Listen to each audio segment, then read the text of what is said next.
अब ये जो नेक्स्ट क्वेश्चन है वो ये है कि जो यंग पीपल हैं वो इस्लाम में उनके लिए क्या अहकामात हैं कि जब वो अपना लाइफ पार्टनर चुनने जाएं तो वो उसके लिए हमें थोड़ी गाइडेंस फ्राहम करें उसके बारे में।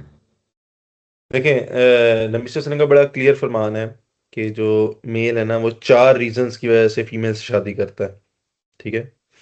एक उसका मालो दौलत, हस्ब नसब, उसके पास कितनी दौलत है। और हम्म। आखिरी जो चीज है ना, वो है कि उसका दीन पे कितनी है वो।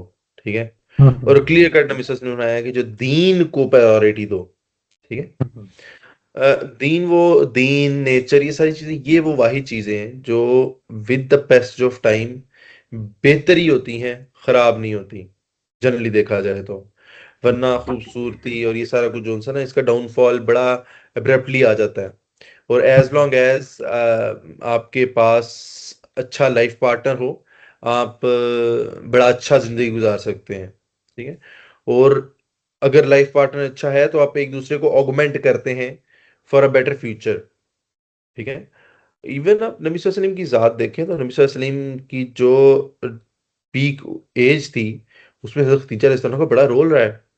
अगर आप थोड़ा सा कीनली देखें सीरत नबी सल्लल्लाहु अलैहि वसल्लम पे, अगर आप गौर व खोज करें तो आपको पता लगेगा कि हजरत खदीजा रज़ी अल्लाह अन्हा का बड़ा वाइटल रोल प्ले किया है उन्होंने नबी सल्लल्लाहु अलैहि वसल्लम की, स्पेशली जब अर्ली टाइम ऑफ नबूवत थी उसमें।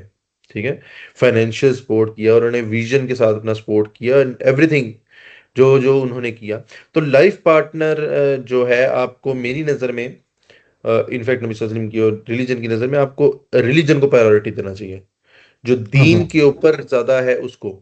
और अल्लाह ताला पसंद जो करता है, जो बंदा तकवा वाले लोग होते हैं उनके साथ ही आपको कंपेटेबिलिटी रखनी चाहिए।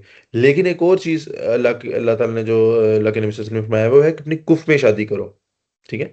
अपना बहुत ज्यादा मिसमैच नहीं करना चाहिए। अगर आपका लाइफ अच्छा। स्टाइल लग्जरी लाइफस्टाइल है तो आप लग्जरी लाइफस्टाइल वाली को लेके आओ।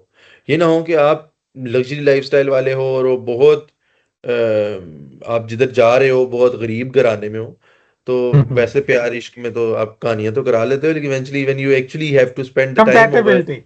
कंपेटेबिलिटी जो सी है ना, वो आपको इसलिए कुफ की जो शादी है ना उसके रिकमेंड किया कि अपने कुफ में शादी करो। ठीक है। तो जनरली आपको देखना चाहिए कि क्या आप उस घर में जाके उस बंदे के साथ मेंटली तौर पे क्या उस कुफ में है, क्या आपका socio economic status, education status and everything, जो जो स्टेटस आपकी नज़र में रोल प्ले कर रहे हैं, क्या वो उसके पैरेलल है या नहीं। Not obviously not same but similar. ठीक है। तो अगर एक बंदा बहुत बड़ा लैंडलॉर्ड है, फीमेल बहुत ज्यादा लैंडलॉर्ड है, और वो किसी गरीब के घर में आएगी तो वो तंग ही होगी। ठीक है। जिसके घर में मेड्स हैं तो आपको उसको मेड प्रोवाइड करनी पड़ेगी। ठीक है। तो ये इसलिए कुफ में शादी करना बड़ा इंपॉर्टेंट है। तो इस्लाम चूंकि एक प्रैक्टिकल दीन है, तो इसमें इस्लाम बात करता है प्रैक्टिकलिटी की। तो यस, प्रैक्टिकली आपको देखना पड़ेगा कंपेटेबिलिटी जिधर है, तो आप उससे कंपेटेबिलिटी में शादी करें। अच्छा, यहाँ पे एक क्वेश्चन बहुत ही मेजर पैदा होता है कि ये जो आपने चार चीज़ें बताई हैं कि आपने किसी औरत के साथ शादी करनी है तो उसको देखना है कि वो खूबसूरत हो। अच्छा, चार चीज़ें हैं। और दूसरा ये है कि वो मालो दौलत में बेहतर हो, उसका जो है वो फैमिली बैकग्राउंड जो है वो बेहतर हो, और वाइज हो वो। ठीक है। अच्छा, अगर यही चीज़ जो है वो औरत ने शादी करनी है तो वो क्या देखेगी मर्द में? अच्छा, नहीं, ये मैं बताता हूँ, ये देखनी आप नहीं है। वाइस वर्सा भी तो करें ना। नहीं, मैं एग्जैक्टली ये वो नहीं है जो नबी सल्लल्लाहु अलैहि वसल्लम ने कहा है देखनी है। नबी सल्लल्लाहु अलैहि वसल्लम ने फरमाया कि इन चार वजूहात की वजह से शादी करते हैं लोग। हम्म। ऐसे नहीं कहा कि उन्होंने चार चीजें देखो, उन्होंने कहा कि हम्म। इन चार वजूहात की वजह से लोग शादी करते हैं।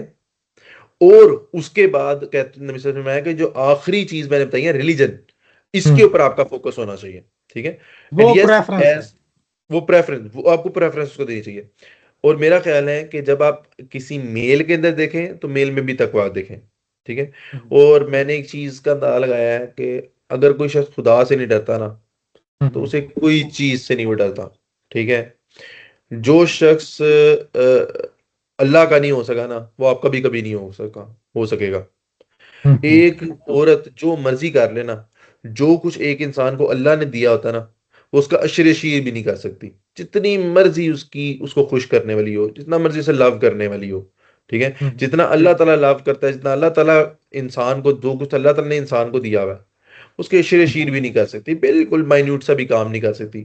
तो अगर एक शख्स अल्लाह का ना शुक्रा है ना, तो वो अपनी बीवी का भी ना शुक्रा ही रहेगा, वो जो मर्जी करती रहे, वो सिर्फ अभी पीटती है नहीं।